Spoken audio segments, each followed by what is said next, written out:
स्वागत है दोस्तों। आज 18 मई 2023 गुरुवार का दिन हो गया है। आज के मुख्य समाचार, बड़ी खबरें, देश और दुनिया का ताजा अपडेट लेकर हाजिर हो चुके हैं। देश के अलग अलग राज्यों की ओर से, सरकारों की ओर से महत्वपूर्ण अपडेट आ चुका है। नए नियम, बड़ी घोषणा और बड़ा ऐलान की जानकारियां लेंगे। वीडियो को आप पूरा ध्यान से आखिर तक जरूर देखते रहिएगा। हमारी टीम की मेहनत और मोटिवेशन के लिए प्लीज इस वीडियो को आप लाइक और शेयर भी जरूर कर दीजिएगा। फेसबुक और व्हाट्सएप पर इस वीडियो को आप ज्यादा से ज्यादा शेयर कर दीजिएगा। तो आइए दोस्तों, बिना टाइम विलंब के शुरुआत करते हैं आज की पहली बड़ी खबर। सुप्रीम कोर्ट ने बुधवार को एक दंपति के बीच वैवाहिक विवाद के मामले की सुनवाई करते हुए प्रेम विवाह और तलाक को लेकर एक बड़ी टिप्पणी की है और कहा कि तलाक के ज्यादातर मामले लव मैरिज में सामने आ रहे हैं। लव मैरिज में ही हो रहे हैं ज्यादातर तलाक। सुप्रीम कोर्ट के जज ने बड़ी टिप्पणी की है। साथ ही अगली बड़ी खबर आप देख पा रहे हैं। 4 दिनों तक मंथन के बाद आखिरकार कांग्रेस ने कर्नाटक के नए मुख्यमंत्री का नाम लगभग फाइनल कर लिया है। कांग्रेस के वरिष्ठ नेता सिद्धारमैया ही कर्नाटक के अगले मुख्यमंत्री हो सकते हैं, इसकी प्रबल संभावनाएं हैं। वैसे आपको बता दें, मीडिया रिपोर्ट्स और खबरों में तो यह बताया जा रहा है कि कर्नाटक में मुख्यमंत्री को लेकर लगातार 4 दिन मंथन के बाद कांग्रेस हाईकमान ने यह फैसला ले लिया है और बताया जा रहा है कि सिद्धारमैया कर्नाटक के अगले मुख्यमंत्री होंगे और डीके शिव कुमार उप मुख्यमंत्री पद की शपथ लेंगे। चलिए अगली बड़ी खबर आ रही है। 83 लाख नौकरियां खतरे में, डूब जाएगा आधा शेयर बाजार, नजदीक आ रहा है कयामत का दिन। ये बड़ी खबर आ रही है। मतलब दुनिया के सबसे ताकतवर देश और सबसे बड़ी इकोनॉमी के लिए कयामत का दिन तेजी से करीब आ रहा है। अगर कर्ज की सीमा नहीं बढ़ाई गई तो देश 1 जून को डिफॉल्ट कर सकता है और इसके भयानक रिजल्ट आएंगे। जानकारी बता रहे हैं कि करीब 83 लाख नौकरियों पर गाज गिर सकती है और आधा शेयर मार्केट डूब सकता है। दुनिया का सबसे ताकतवर देश और सबसे बड़ी इकोनॉमी अमेरिका अपने इतिहास में पहली बार डिफॉल्ट होने के कगार पर पहुंच गया है। डेट सीलिंग यानी कर्ज की सीमा को बढ़ाने को लेकर राष्ट्रपति जो बाइडेन और संसद के बीच अब तक सहमति नहीं बन पाई है। वित्त मंत्री जेनेट येलेन ने तो बड़ी चेतावनी दी है। वैसे आप ये समझ सकते हैं कि ये मामला कितना गंभीर है और माना जा रहा है कि जो बाइडेन ने अपना एशिया दौरा भी बीच में ही छोड़ने का फैसला किया है। देश की 150 टॉप कंपनियों के सीईओ ने दोनों पक्षों से जल्दी इसका समाधान खोजने को कहा है, क्योंकि उन्होंने कहा कि अगर ऐसा नहीं हुआ तो फिर इसके भयानक रिजल्ट हो सकते हैं। इससे पहले व्हाइट हाउस के इकोनॉमिस्ट ने भी एक चेतावनी दी थी कि अगर अमेरिका ने डिफॉल्ट कर दिया तो इससे देश में 83 लाख नौकरियां खत्म हो जाएगी और स्टॉक मार्केट आधा साफ हो जाएगा। जीडीपी 6.1% गिर जाएगी और बेरोजगारी की दर 5% बढ़ जाएगी। अमेरिका से जुड़ा एक बड़ा अपडेट है। चलिए आगे बढ़ते दोस्तों। अपडेट खबर पाकिस्तान को लेकर भी बड़ी खबर है। क्रिप्टो करेंसी को फ्रॉड बताकर पाकिस्तान ने हमेशा के लिए बैन कर दिया है। लोगों के अरबों रुपए, अरबों डॉलर इसमें फंस गए हैं, ऐसी खबरें आ रही हैं। पाकिस्तान ने क्रिप्टो करेंसी पर प्रतिबंध लगा दिया है। मंत्री ने कहा कि देश में कभी नहीं होगी ये वैध। पाकिस्तान के अरबों डॉलर क्रिप्टो करेंसी में लगे हुए हैं। साथ ही बड़ी खबर, पीएम मोदी आज पूरी हावड़ा वंदे भारत ट्रेन को हरी झंडी दिखाएंगे। विकास योजनाओं की सौगात भी देंगे। वहीं दिल्ली में धूल भरी आंधी अब बीमार करने लगी है। श्वास के मरीजों को डॉक्टर्स ने अलर्ट किया। ऐसे मौसम में बाहर निकलने से परहेज करने की अपील की गई है। डॉक्टर्स ने कहा कि यह मौसम और ज्यादा बीमार बना सकता है और ऐसे में सावधानी बरतना बेहद जरूरी है। मध्य प्रदेश में जून में होगा बीजेपी का mega campaign. PM Modi, Amit Shah समेत दिग्गज नेताओं की सभाएं होगी। कर्नाटक विधानसभा चुनाव के बाद अब बीजेपी मध्य प्रदेश विधानसभा चुनाव की तैयारियों में जुट गई है। वही आपको बता दें, प्रधानमंत्री नरेंद्र मोदी जी आज अंतर्राष्ट्रीय संग्रहालय प्रदर्शनी 2023 का भी उद्घाटन करेंगे। दिल्ली के प्रगति मैदान में अंतर्राष्ट्रीय संग्रहालय प्रदर्शनी 2023 का आयोजन और इसका उद्घाटन होगा। इस कार्यक्रम में दुनिया भर के सांस्कृतिक केंद्रों और संग्रहालयों के अंतर्राष्ट्रीय प्रतिनिधि मंडल भी भाग लेंगे। बड़ी खबर पंजाब को लेकर आ रही है। गढ़वासू के स्टाफ को यूजीसी के लाभकारी विभाग में 18 नए पदों को भी मंजूरी मिली है। दरअसल पंजाब मुख्यमंत्री भगवंत मान के नेतृत्व में बुधवार को जालंधर में पंजाब कैबिनेट की बैठक हुई और इसमें कई फैसले लिए गए। साथ ही बड़ी खबर आ रही है। ज्वेलर्स की मांग के बाद गहनों की हॉलमार्किंग को लेकर बड़ा फैसला, अब नहीं मिलेगी यह जानकारी। दरअसल भारतीय मानक ब्यूरो यानी बीआईएस ने सोने के गहनों की हॉलमार्किंग मामले में बड़ा बदलाव किया है और इसके तहत बीआईएस केयर ऐप में 6 अंकों वाला हॉलमार्किंग आईडी नंबर डालने पर हॉलमार्किंग करने वाले ज्वेलर का नाम नहीं दिखाई देगा। इसकी जगह उसका लाइसेंस नंबर ही दिखाई देगा। यह फैसला ज्वेलर्स संगठनों की मांग के मद्देनजर लिया गया है। साथ ही बड़ी खबर आ रही है। अब लीवर, किडनी और हार्ट भी देख सकेंगे आयुष छात्र। एनाटॉमी एक्ट में बदलाव के साथ नए प्रावधानों का प्रस्ताव। उत्तर प्रदेश के आयुर्वेदिक, होम्योपैथिक और यूनानी कॉलेजों के छात्र अब शरीर में मौजूद लीवर, किडनी, हार्ट सहित अन्य अंगों को प्रत्यक्ष रूप से देख पाएंगे। सिर के न्यूरॉन्स का आकलन भी कर सकेंगे और विभिन्न अंगों से जुड़ी नसों के फैलाव की भी जांच कर सकेंगे। अभी तक इस तरह की सुविधा सिर्फ एलोपैथिक कॉलेज के छात्रों को ही मिलती है, लेकिन अब अपडेट आ रहा है। इसके लिए एनाटॉमी एक्ट में बदलाव किया जाएगा।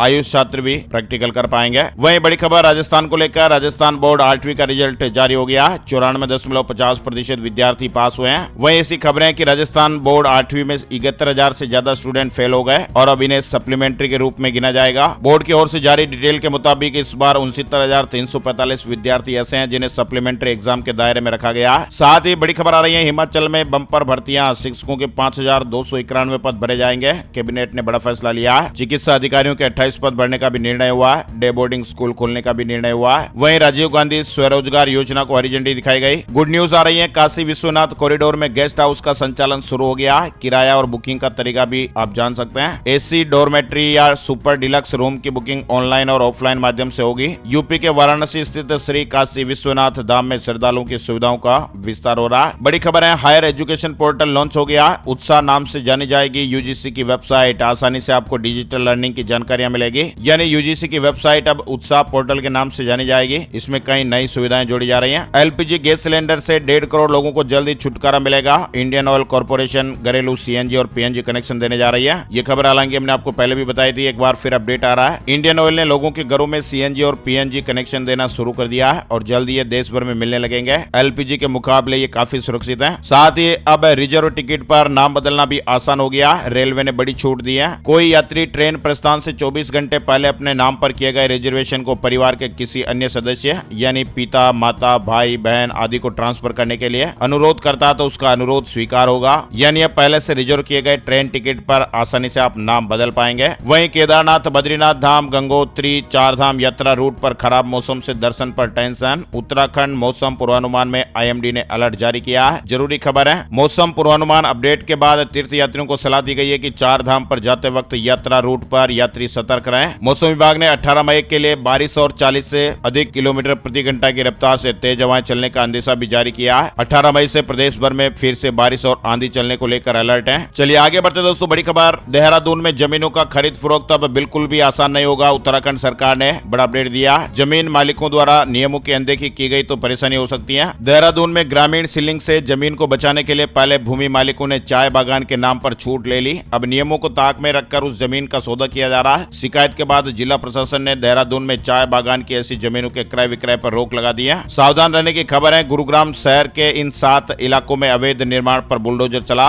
भूमाफियाओं में हड़कंप मचा हुआ है। गुरुग्राम में अवैध निर्माण और भूमाफियाओं पर प्रशासन का एक्शन दिन प्रतिदिन और तेज होता जा रहा है। गुरुग्राम जिला नगर योजनाकार की टीम ने मंगलवार को 7 जगहों पर अवैध निर्माण को बुलडोजर से गिराया। मध्य प्रदेश में गौ नीति लागू करने की तैयारी हो रही है। गौशालाओं से उत्पाद खरीदेगी सरकार। हिमाचल प्रदेश से जुड़ी बड़ी खबर आ रही है। हिमाचल वेदर अपडेट, हिमाचल में भारी बारिश का येलो अलर्ट। मौसम विभाग ने एडवाइजरी जारी की है। हिमाचल प्रदेश में अगले 4 दिन तक मौसम खराब रहेगा। मौसम विभाग की ओर से जारी एडवाइजरी में सूबे के कई हिस्सों में भारी बारिश का येलो अलर्ट जारी हुआ है। मध्य प्रदेश से जुड़ी बड़ी खबर, खुश खबर है। बेरोजगार युवाओं को शिवराज सरकार ने बड़ा गिफ्ट दिया है। मुख्यमंत्री सीखो कमाओ योजना को कैबिनेट से मंजूरी मिल गई है। मध्य प्रदेश सरकार ने युवाओं के लिए बड़ी घोषणा की है। 12वीं पास, आईटीआई, डिप्लोमा, ग्रेजुएशन और पोस्ट ग्रेजुएशन कर चुके सभी युवा इस योजना के पात्र होंगे। योजना के अंतर्गत युवाओं को काम सिखाया जाएगा और इसके बदले सरकार की ओर से उन्हें स्टाइपेंड भी दिया जाएगा। इस योजना की शुरुआत 7 जून से होगी। मुख्यमंत्री सीखो कमाओ योजना के तहत 700 तरह के कार्यों को स्वीकृति दी गई है, जिसमें engineering, electronics, mechanical, civil, management, hotel management, tourism and travel, railway, ITI, software, banking, बीमा, लेखा, चार्टर्ड अकाउंटेंट और अन्य वित्तीय सेवाओं सहित इसमें कई और काम सिखाए जाएंगे। 1 साल तक प्रशिक्षण के साथ 10,000 रुपए प्रतिमाह मिलेंगे। सरकार एक बड़ा अपडेट देने जा रही है। एमपी से जुड़ी खबर है। चलिए बड़ी खबर है, हरियाणा के किसान भाइयों को धान की सीधी बिजाई करने पर प्रति एकड़ 4,000 रुपए मिलेंगे। वहीं गूगल ने एक बड़ी घोषणा की है। इस नियम को अगर नहीं मानते तो जीमेल अकाउंट डीएक्टिवेट हो सकता है। बहुत बड़ी संख्या में जीमेल अकाउंट को डीएक्टिवेट करने वाले हैं। कंपनी ने इस संबंध में एक आधिकारिक जानकारी दी और कहा कि वह व्यक्तिगत खातों और उनकी सामग्री को हटा देगा जिसका कम से कम 2 साल से उपयोग या साइन इन नहीं किया गया है। दिसंबर 2023 से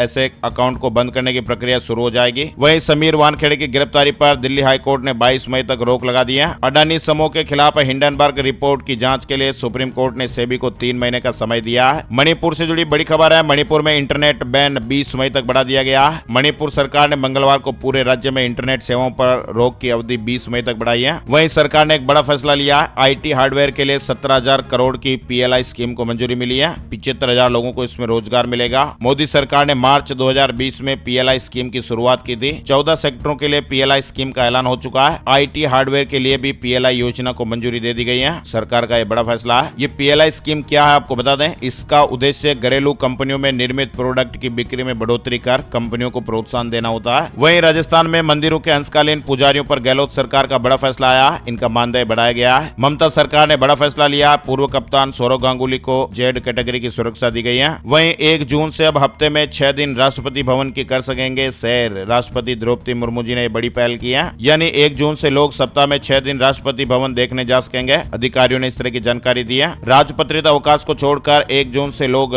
मंगलवार से रविवार तक राष्ट्रपति भवन जा सकेंगे। ये भवन 5 एकड़ में बना और इस 4 मंजिला भवन में 340 कमरे हैं और इसमें 190 एकड़ में उद्यान क्षेत्र भी है। यानी राष्ट्रपति भवन अब आम जनता के लिए हफ्ते में 6 दिन खुला रहेगा। साथ ही अपडेट खबर है, इमरान खान ने दिया बड़ा बयान, कहा कि पाकिस्तान तबाही के रास्ते पर निकल चुका है। बड़ी खबर आ रही है, किसानों की आय दोगुना करने के लिए हिम उन्नति योजना शुरू की गई है। 2603 क्लस्टर स्थापित होंगे। हिमाचल प्रदेश से जुड़ी खबर है। इसके अलावा दोस्तों लाडली बहना योजना से जुड़ी खबर है। 1 करोड़ 7 लाख महिलाओं के बैंक खाते संबंध हो गए हैं। 10 जून को इनमें राशि जमा की जाएगी। 18 लाख से अधिक महिलाओं के खातों को 30 मई तक डीबीटी के लिए सम्मत कर दिया जाएगा। यानी मध्य प्रदेश में मुख्यमंत्री लाडली बहना योजना में अब तक 1 करोड़ 7 लाख से अधिक महिलाएं पात्र हो चुकी हैं। तमिलनाडु सरकार में 16 लाख कर्मचारियों का महंगाई भत्ता बढ़ गया है। 38 से 42% की बढ़ोतरी हुई है। वहीं अचानक मृत्यु का कारण भी बन सकता है हाई ब्लड प्रेशर। इससे बचने के लिए अपने लाइफस्टाइल में आप भी जरूरी बदलाव करें। विश्व स्वास्थ्य संगठन के मुताबिक भारत में 4 वयस्कों में से 1 को हाइपरटेंशन की बीमारी है और सिर्फ 12% लोगों का ही ब्लड प्रेशर कंट्रोल में रहता है। इसलिए आप भी सावधान और सचेत रहें। मुंबई में लोगों को मानसून में मोबाइल पर मिलेगी मौसम की जानकारी। बीएमसी ने कहा आपात स्थिति में एसएमएस से सतर्क किया जाएगा। एक सुविधा की शुरुआत की गई है, मोबाइल फोन पर जानकारी मिलेगी। वहीं गोरखपुर में बनेगा नारकोटिक्स कंट्रोल ब्यूरो का कार्यालय। सीएम ने कहा ड्रग्स माफिया के नेटवर्क का खात्मा किया जाएगा। वहीं बड़ी खबर राजस्थान को लेकर 19 और 20 मई को लाडनू में होगी बीजेपी कार्य समिति की बैठक। गर्मी से राहत मिलने वाली है। 5 दिनों तक कई राज्यों में भारी बारिश होने की खबर है। मौसम विभाग ने चेतावनी दी है, आगे अपडेट देखेंगे। वहीं हिंदुजा ग्रुप के चेयरमैन एसपी हिंदुजा का निधन हो गया। 87 साल की उम्र में लंदन में आखिरी सांस ली। उत्तराखंड में नियमों में बदलाव होगा। ओला उबर में सफर करना और सुरक्षित होगा। ड्राइवरों के लिए भी सुविधाएं बढ़ाई जाएगी। टमाटर के दामों में भारी गिरावट से किसान भाई परेशान है। मंडियों में सही दाम नहीं मिल पा रहा है। पिछले दिनों हुई बरसात ने टमाटर उत्पादक किसानों की मेहनत पर पानी फेर दिया। वहीं केरल के कोल्लम जिले में 10 मई को हाउस सर्जन डॉक्टर वंदना दास की जान ले ली गई थी और इसके बाद फिर प्रदेश में स्वास्थ्य कर्मियों की सुरक्षा की मांग को लेकर प्रदर्शन हुआ और इसी बीच अब सरकार ने अस्पताल सुरक्षा कानून संशोधन अध्यादेश को मंजूरी दी है और इसमें कठोर सजा का प्रावधान किया गया है। डॉक्टरों से मारपीट करने पर 7 साल कैद 5 लाख तक जुर्माना हो जाएगा। केरल में यह बड़ा फैसला हुआ है। कोटक महिंद्रा बैंक ने ब्याज दरों में इजाफा किया है। कोटक महिंद्रा बैंक ने लोन के ब्याज दरों में इजाफा कर दिया है। वहीं gold price today, silver price today, सोने चांदी के भाव से जुड़ा अपडेट। बुधवार सुबह सोने का भाव 60,618 रुपए प्रति 10 ग्राम पर रहा। वहीं चांदी का भाव 71,739 रुपए प्रति किलोग्राम पर रहा। हमारे देश में बीते 24 घंटे में कोरोना वायरस के 1021 नए मामले सामने आए हैं। कोरोना महामारी के मामले पिछले कुछ दिनों से लगातार गिर रहे हैं। ये हम सभी के लिए राहत की खबर है। अब बात कर लेते हैं दोस्तों वेदर न्यूज एंड एनालिसिस। संपूर्ण भारत का आज 18 मई 2023 का मौसम पूर्वानुमान भी आ चुका है। मौसम की जानकारी का ताजा अपडेट जान लेते हैं। स्काईमेट वेदर अपडेट के मुताबिक अगले 24 घंटों के दौरान पूर्वोत्तर भारत में हल्की से मध्यम बारिश और कुछ स्थानों पर भारी बारिश भी हो सकती है। मेघालय, त्रिपुरा और सिक्किम में 1 या 2 जगहों पर भारी से बहुत भारी बरसात होने का अनुमान है। वहीं केरल, आंतरिक तमिलनाडु, पूर्वोत्तर बिहार और गिलगित बाल्टिस्तान, मुजफ्फराबाद, जम्मू कश्मीर, हिमाचल प्रदेश और उत्तराखंड के कुछ इलाकों में हल्की से मध्यम बरसात हो सकती है। अंडमान और निकोबार द्वीप समूह, उड़ीसा और कोस्टल आंध्र प्रदेश में भी हल्की बरसात देखने को मिल सकती है। पंजाब, हरियाणा के कुछ इलाके, उत्तर पश्चिमी उत्तर प्रदेश और उत्तरी राजस्थान में भी हल्की बारिश से जुड़ी धूल भरी आंधियां चल सकती हैं। तटीय उड़ीसा और तटीय आंध्र प्रदेश में लू चलने का अनुमान है। आज के मुख्य समाचार अपडेट में फिलहाल बस इतनी खबरें। अगर आपको हमारा ये प्रयास अच्छा लगा तो प्लीज वीडियो को लाइक और शेयर करके हमें सपोर्ट जरूर कीजिए। Thank you, take care, good bye, जय हिंद, जय भारत, वंदे मातरम।